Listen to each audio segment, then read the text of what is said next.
Bonjour Marguerite, correctrice de SH pour Ecricom. Est-ce que Oui, tu pourrais te présenter un petit peu plus? oui, bonjour Dorian, ça me fait très plaisir de te retrouver, ancien étudiant de la Nativité. Donc j'enseigne l'ESH en CPGE-ECG à la Nativité. Voilà, je partage les heures avec mon collègue Thierry Goffinet. On s'est répartis la première et la deuxième année, voilà.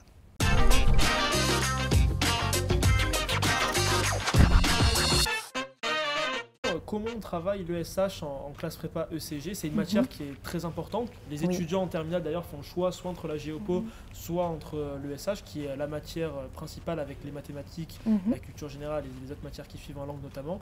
Comment on la travaille dès la première année? Parmi vous, certains n'auront jamais fait d'SES et vont intégrer la prépa. Et n'hésitez pas à travailler dès la terminale si déjà c'est un projet motivé, parce qu'effectivement, ce n'est pas non plus évident de rattraper cette discipline.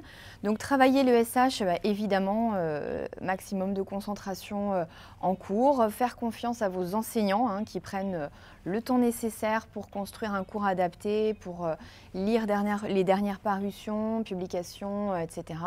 Et puis, je rejoins ce que tu disais tout à l'heure à la conférence, absolument travailler à partir des bonnes copies d'étudiants, ça va sans dire. Mais nous, on est là pour vous aider à les sélectionner, vous proposer voilà, une banque de bonnes copies. Donc ça, c'est très précieux pour nous aussi. Donc travailler avec régularité, bien sûr, en cours. Un travail personnel à partir de sujets, tous les sujets oraux, HEC, ESCP, qu'on reprend tout le temps en colle. Faire un maximum de plans, d'introduction. Voilà. Un travail soutenu pendant l'intégralité de l'année. Ah oui, c'est sûr. Et justement, là, pour rentrer un petit peu plus dans le vif du sujet, Oui. voilà, la dissertation de SH, c'est Mhm. l'épreuve qui est au concours. Oui. Donc il y a différents types d'épreuves, notamment le SH Ecricom, le SH Oui. HEC ESSEC, le SH ESCP Schema. Justement, comment Oui. on appréhende ces différentes épreuves? Est-ce qu'il y a des similitudes ou pas entre les épreuves? Toi, tu es correctrice Ecricom. Oui. Est-ce que c'est vrai que les attentes des autres écoles et des autres banques d'épreuves justement sont différentes?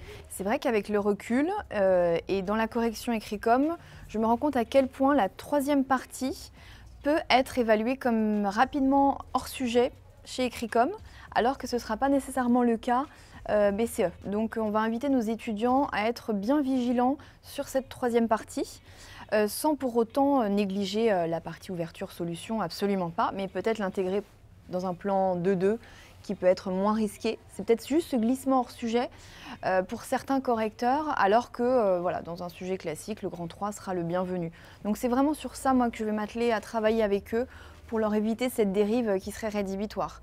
Sinon, à part ça, on retrouve un format voilà, type problématique, définition des termes, enfin très classique, répondre au sujet par de l'argumentation. Je pense que le travail le plus efficace, c'est l'argumentation. On n'est pas là pour lister des auteurs, pour réciter un cours, mais bien pour répondre à une question. Et souvent, moi, je leur dis à mes étudiants, voilà, vous imaginez que vous discutez avec quelqu'un qui n'a jamais fait d'éco, croissance et inégalité, mais de quoi on parle, comment on relie ça, et déjà, voilà, on répond à des problématiques qu'on se pose. Donc, pour répondre à ta question, il y a un format de base, un attendu de base, qui est une qualité rédactionnelle évidemment, une clarté dans la rédaction, définition des concepts avec précision et vraiment cette structure de la pensée de manière claire et efficace. Je pense que le plan ne doit pas forcément être si spécial en ESH, enfin, le plan doit être assez efficace et c'est le contenu.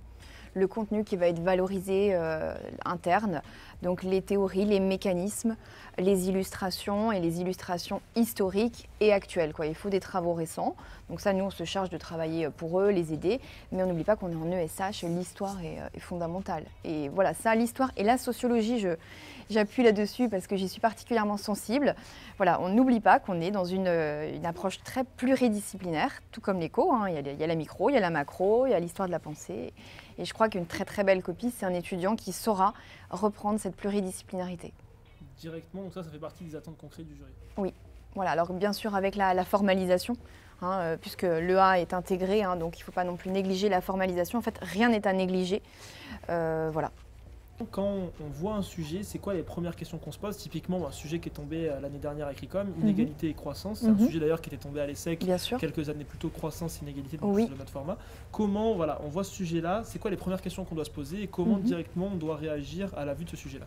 Donc c'est vrai qu'un sujet en et, en général, les étudiants sont familiarisés, hein, ils ont eu l'habitude. Donc le et, c'est la corrélation, c'est la causalité, c'est un sens de réciprocité, etc.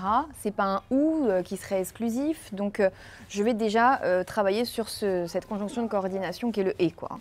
Et ça, je sais faire. Et donc je vais déjà définir la croissance, les inégalités, et j'insisterai vraiment sur la nature plurielle de chaque terme, la polysémie. Voilà, un terme, c'est quoi les inégalités, quelles sont leurs natures, quels sont leurs degrés. Et pareil pour la croissance, et comment je définis ces notions. D'ailleurs, l'approche statistique, la mesure, fait vraiment partie des attendus, hein, aujourd'hui dans les dissertations. Questionner la mesure, est-ce qu'aujourd'hui, le PIB est un bon indicateur de croissance finalement? Qu'est-ce qui peut permettre de mesurer des inégalités, les indicateurs, etc. Donc ce que l'étudiant va faire tout de suite, décrire, c'est j'ai mes deux mots-clés, j'ai mon « et » au milieu, est-ce que j'ai une corrélation qui est positive, qui est négative, est-ce que j'ai une causalité ou pas? Pas forcément.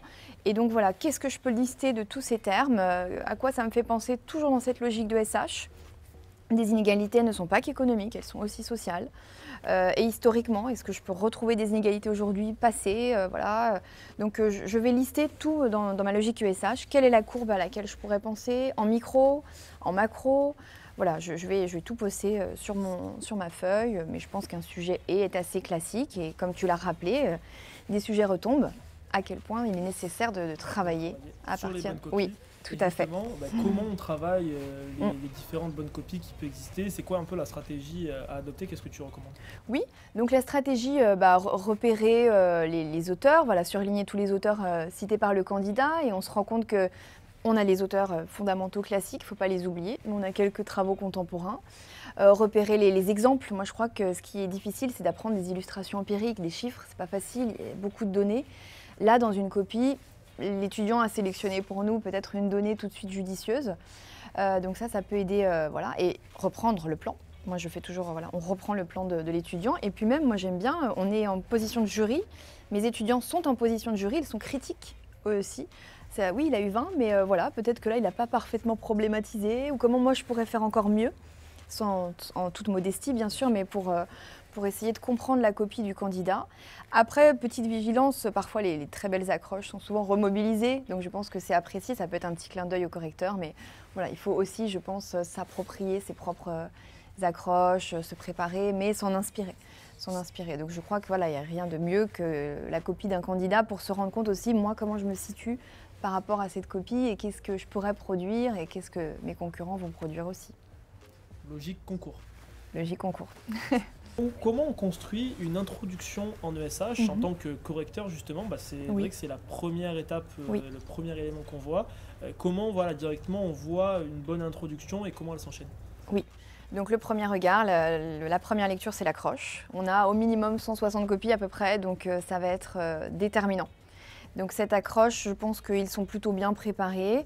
Ça peut être une citation, ça peut être une donnée empirique, et là, ce qui va être fondamental, c'est l'articulation avec la suite. Il ne faut pas que cette accroche arrive et puis on se retrouve avec une définition de termes sans articulation.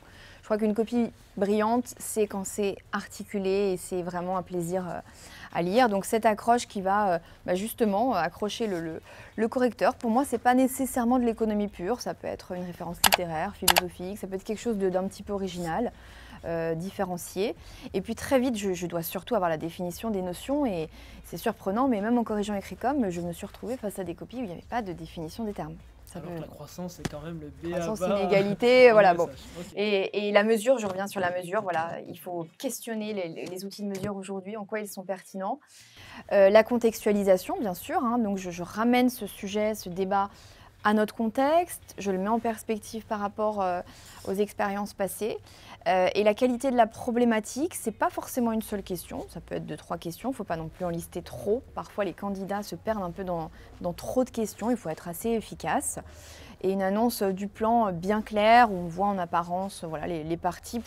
Dites-vous que pour un correcteur, en fait, plus c'est clair, plus vous augmentez vos chances, enfin les candidats augmentent leurs chances d'améliorer leurs notes, parce que nous, on en lit tellement que voilà, si on voit les plans apparents, enfin avec les parties apparentes, déjà on se repère, on voit où nous guide le candidat. Donc qui est aussi aéré dans sa présentation. C'est ça, absolument. La forme, oui. Avec aussi voilà, des illustrations, des graphiques, des auteurs en majuscules, c'est préconisé ou pas de ton côté ou pas nécessairement? Oui, après voilà, j'avoue que je vais pas, voilà, si c'est par majuscule, ce sera pas un drame pour ma part, mais oui, autant respecter un code voilà, uniforme. En tout cas uniforme, il ne faut pas qu'il y ait un auteur en majuscule qui soit en minuscule après, ou un nom de famille, ou voilà, un prénom d'un auteur et pas après, voilà, il faut une uniformité. On a parlé de l'introduction à l'instant, oui. Le développement, on ne va pas s'attarder dessus, ça reste relativement classique pour beaucoup d'étudiants, mais justement, comment on conclut cette fois-ci? Parce que c'est aussi le regard que beaucoup de correcteurs ont, c'est intro, conclusion et après du développement. Est-ce que c'est ce que tu fais aussi ou pas nécessairement? Alors, ça va un peu dépendre aussi de ma manière de corriger, mais c'est vrai que dans la conclusion, je dois avoir une réponse et je dois avoir le résumé. Donc, de tout le plan qui apparaît, et le travail le plus délicat, ça va être la fameuse ouverture. Parce que ça peut risquer un petit peu de retomber comme un soufflet. Mais non, la conclusion, pour moi, voilà, l'étudiant ne doit pas oublier de répondre, mais en reprenant. Voilà, c'est une petite synthèse quand même, c'est un petit résumé. Donc ça ne doit pas être bâclé, hein, voilà, je reprends mes parties, mes sous-parties, et je donne quand même une réponse à la question que j'ai posée au départ, quoi. Je peux pas, et le plus grand danger pour moi serait une ouverture où je repose un peu finalement la même question, en montrant que je n'ai pas su y répondre. Et ça, voilà, il faut vraiment travailler. Qu'on aurait dû exactement. Dans et là, on se dit, ah, dommage, ça aurait pu être justement la dernière sous-partie, ça aurait dû, c'était un attendu, tu aurais pu aller plus loin, développer ça. Et donc là, ça veut dire qu'il y a un vrai travail. Donc effectivement, comme tu dis, peut-être que si, comme évidemment, vous allez rédiger votre conclusion au brouillon, cette ouverture va être le moment peut-être pour vous, pour le candidat de se dire est-ce que c'est pas justement une partie de mon raisonnement à côté duquel je passe, quoi. Du coup, il y a deux écoles. Moi, je fais plus partie de la première, c'est-à-dire que d'abord, je rédigeais mon intro au brouillon, puis après mon développement et je finissais par la conclusion. Mais certains préconisent de faire d'abord rédaction de l'intro et de la conclure directement avant le développement. Pour toi, quelle est la meilleure technique et est-ce qu'il y en a une que tu privilégies? C'est sûr que là, le conseil, la sécurité, c'est de l'avoir rédigé en amont parce qu'on ne sait jamais, vous ne gérez pas votre temps, ce qui est peu probable, vous êtes tellement entraîné pendant 2 ans. Mais voilà, je me dis la conclusion qui est bien rédigée, s'il y a quoi que ce soit, j'ai pas le temps de finir, 4 heures de concentration, je suis fatiguée, elle est écrite, elle est propre. Voilà, si vous pouvez le faire, c'est mieux. Après, voilà, c'est pas dramatique. Si le candidat a toujours eu l'habitude de s'entraîner, de rédiger aussi, parce que c'est vrai que comme il est dedans, il a les phrases qui viennent, les mots qui viennent. Je peux comprendre la spontanéité que tu avais de rédiger ta conclusion ensuite. Maintenant, c'est quand même une sécurité. Elle est au brouillon, elle est là, ça peut rassurer aussi le candidat, quoi. Et enfin, pour conclure, qu'est-ce qui fait qu'une copie va avoir 20? C'est quoi les copies, voilà. Est-ce qu'il y a des codes un petit peu que tu retrouves dans les copies qui excellent 18, 19, 20 quand tu corriges Écricom?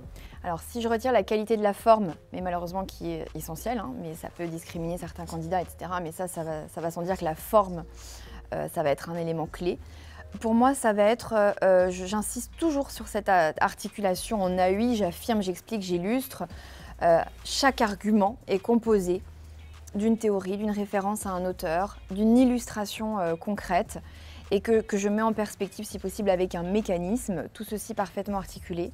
Et dans les auteurs que je vais retrouver dans la copie, j'aurai des auteurs fondamentaux, les fondateurs, voilà, et des travaux récents, sans listing bien entendu, c'est-à-dire que les auteurs qui sont cités sont maîtrisés. Le candidat, quand il en parle avec, sur un paragraphe important.